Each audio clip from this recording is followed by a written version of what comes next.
اعوذ باللہ من الشیطان الرجیم بسم اللہ الرحمن الرحیم۔ تمام تعریفیں اس خالق کائنات کے لیے جو انسانوں کو نیکی کی توفیق عطا کرتا ہے۔ درود ہو حضرت محمد مصطفیٰ صلی اللہ علیہ وآلہ وسلم کی ذات اقدس پر، جن کی غلامی پہ ہم سب کو فخر ہے۔ میری طرف سے تمام سب رنگ پاکستان یوٹیوب چینل دیکھنے والوں کو السلام علیکم ورحمۃ اللہ وبرکاتہ۔ حضرات گرامی، عید الاضحیٰ قریب ہے اور عید الاضحیٰ کے حوالے سے قربانی کے جانور خریدے جا رہے ہیں اور سنت ابراہیمی پہ عمل ہونے جا رہا ہے۔ علماء کرام ہمارے معاشرے کا وہ طبقہ ہے جو ہماری رہنمائی کرتے ہیں شریعت کے حوالے سے، اسلامی طریقہ کار کے حوالے سے، اور مستند جو عالم دین ہیں وہ ماشاءاللہ بہترین طریقے سے رہنمائی فرما رہے ہیں۔ میں اس وقت موجود ہوں حضرت علامہ مولانا فاضل صابری صاحب کے ساتھ، جو تحصیل ڈسکہ جماعت اہل سنت والجماعت کے صدر بھی ہیں اور الحمدللہ یہ فخر ہے اہل سنت والجماعت کے استاد بھی ہیں۔ تو میں آج ان کے پاس موجود ہوں تاکہ ان سے کچھ گفتگو کی جا سکے۔ تو آئیے ان سے ملاقات کرتے ہیں۔ جی السلام علیکم مولانا صاحب۔ وعلیکم السلام ورحمۃ اللہ وبرکاتہ۔ جی حضور، کیا حال ہے؟ ٹھیک ٹھاک ہے ماشاءاللہ؟ صحت طبیعت ٹھیک ہے؟ الحمدللہ، اللہ کا شکر ہے اور اللہ رب ذوالجلال کی بیش بہا مہربانی ہے۔ میری یہ خوش قسمتی کہ میں آپ جیسے ایک عالم دین کے ساتھ آج بیٹھا ہوا ہوں، اور اللہ تعالیٰ آپ جیسے تمام لوگوں کا سایہ ہمارے سروں پہ سلامت رکھے جو ہماری رہنمائی کرتے ہیں۔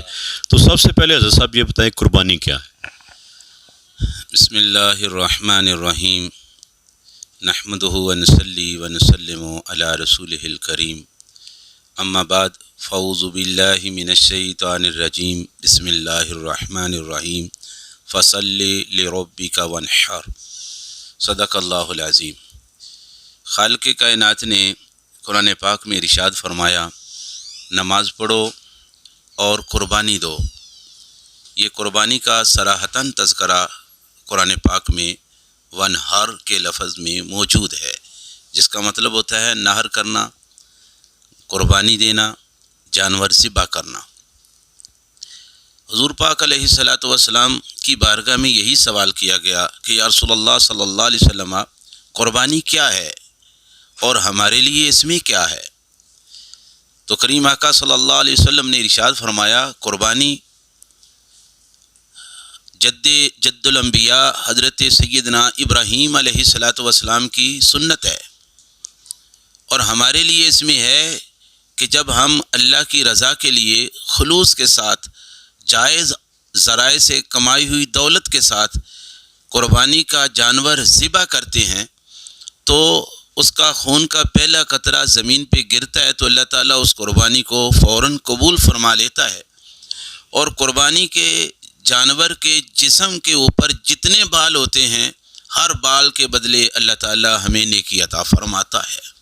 یہ قربانی ہے، اور اس قربانی کو اخلاص کے ساتھ ادا کرنے کا حکم دیا گیا ہے کہ کریم آقا صلی اللہ علیہ وسلم نے جیسے فرمایا ویسے ہی ہمیں اس قربانی کو پوری خوشی اور پوری دل کی تمام تر توجہات کے ساتھ ادا کرنا چاہیے، تاکہ اللہ رب ذوالجلال کی رضا اور خوشنودی حاصل ہو جائے۔ جی بہت شکریہ۔ آپ نے قرآن و حدیث کی روشنی میں ہمیں قربانی کی اہمیت کے حوالے سے بتایا۔ حضرت صاحب، آپ سے یہ پوچھنا چاہوں گا کہ جو قربانی کے جانور قربان کیے جاتے ہیں ان کی عمروں کے حوالے سے آپ رہنمائی فرما دیں۔ بسم اللہ الرحمن الرحیم۔ شریعت نے ہر لمحہ اور ہر موڑ پہ انسانیت کی رہنمائی فرمائی ہے۔ جو قربانی کے جانور ہیں اور جن کی قربانی دی جاتی ہے، ان چیزوں کو بھی ہمیں سمجھنا چاہیے کہ مینڈا ہے جس کو ہم لیلا کہتے ہیں اور اس کی مؤنث ہے، بکرا ہے اور اس کی مؤنث ہے، گائے ہے اور اس کا مذکر ہے، بھینس ہے اور اس کا مذکر ہے، اونٹ ہے اور اس کی مؤنث ہے۔ ان جانوروں کی قربانی ہو سکتی ہے اور ان جانوروں کی قربانی دی جاتی ہے۔ جو بکرا ہے اس کی عمر کریم آقا صلی اللہ علیہ وسلم نے فرمایا 1 سال ہونا چاہیے، 1 دن بھی کم ہوا تو اس کی قربانی نہیں ہوگی۔ بعض لوگ یہ دوندے کی جو بات کرتے ہیں، تو کئی ایسے لوگ ہوتے ہیں جو دھوکے دہی سے جانوروں کو تکلیف بھی دیتے ہیں اور آگے والے 2 دانت توڑ کر اس کو بیچنے کی کوشش کرتے ہیں اور کہتے ہیں یہ قربانی کے لیے جائز ہے، دوندہ ہے، تو سال اس کی عمر ہونی چاہیے۔ اگر کسی نے ایسا کیا ہے تو وہ اس بات کا ذمہ دار اور گناہ گار ہوگا۔ اور اگر گائے ہے اور بھینس ہے تو اس کی عمر 2 سال ہونی چاہیے، اس سے 1 سال 1 دن بھی کم نہیں ہونا چاہیے۔ جیسے گائے کی قربانی ہوتی ہے ویسے بھینس کی قربانی بھی ہوتی ہے۔ آج کے دور میں بعض لوگوں نے بھینس اور بیل کی قربانی سے لوگ منع کرتے ہیں، بھینسے کی قربانی سے لوگ منع کرتے ہیں۔ تو جیسے گائے کی قربانی جائز ہے ایسے ہی بھینس کی قربانی بھی جائز ہے، جیسے گائے کے مذکر کی قربانی جائز ہے ایسے بھینس کے مذکر کی بھی قربانی جائز ہے۔ اور جو اونٹ ہے اس کی عمر 5 سال ہونی چاہیے۔ تو یہ جانور ہیں جن کی عمروں کا اعتبار کیا گیا۔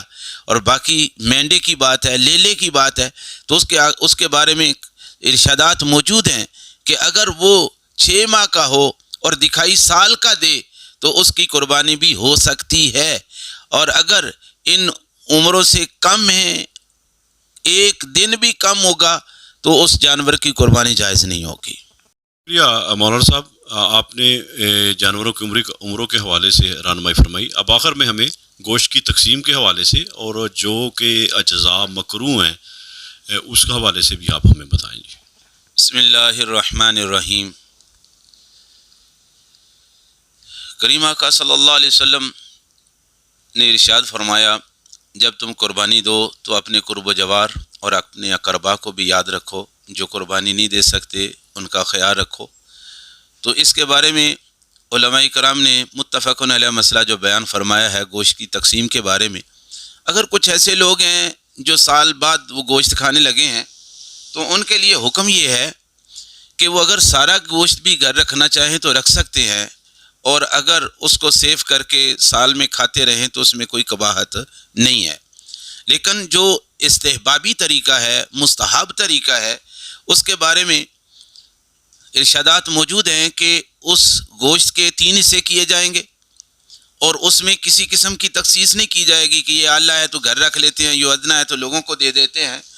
اس کے 3 حصے کیے جائیں گے، 1 حصہ گھر میں رکھا جائے گا، 1 حصہ اپنے اقربا اور رشتہ داروں میں دیا جائے گا، اور 1 حصے کو غرباء و مساکین میں دیا جائے گا۔ اور پھر کریم آقا صلی اللہ علیہ وسلم نے ارشاد فرمایا کہ مکروہات جس سے منع کیا گیا، روکا گیا، وہ جو کپورے ہوتے ہیں اس سے بھی منع کیا گیا ہے، اور جو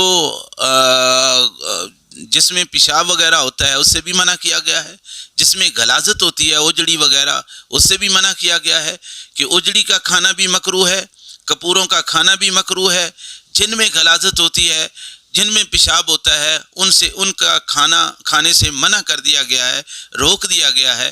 ان چیزوں سے ہمیں اجتناب کرنا چاہیے۔ جی بہت شکریہ مولانا صاحب۔